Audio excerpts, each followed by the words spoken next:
Now, answering your questions about the law and legal issues. This is Legal Break with attorney Gary Bruce. Hello there, and welcome again, Gary. Thank you. We've got another week of fantastic questions. We'll get right to them. The first one is a Facebook question. What is contributory negligence, and what does that mean for the victim of a personal injury case?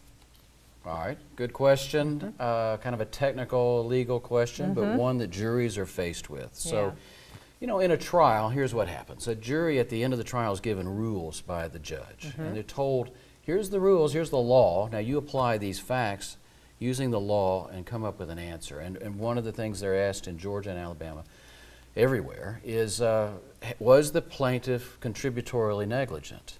If that's raised as a defense by the defendants. And it usually is. They're going to try and say, it wasn't me, it was you, you know. So if they are, then there's two questions. In Alabama, the question is, if you are 1% at fault for your injury, then you are barred from recovery, which is pretty dramatic. And it's kind of harsh. That's the law.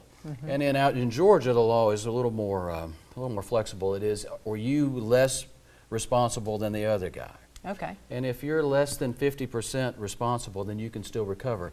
Your damages may be apportioned. You know, if your $100 is awarded and you're 30% at fault, then they may take $30 off of it. I mean, just round figures. So that's how it's done in Georgia. It used to be a different rule until about 15, 20 years ago, but we don't have to worry about that now. So the rules change and evolve, and that's what's called comparative negligence.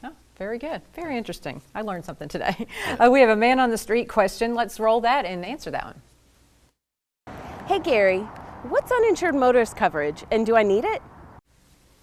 All right, well, we talk about uninsured motorist coverages a lot, but we ought to, because I still see it being a problem. So here's what happens. If you are in a wreck and the other side doesn't have insurance, which happens, guess what? It happens all the time. That uninsured motorist coverage kicks in, but it also kicks in if the other side doesn't have enough coverage. Say you're pretty seriously hurt and they only have minimum limits, that that you have may stack on top and provide additional coverage.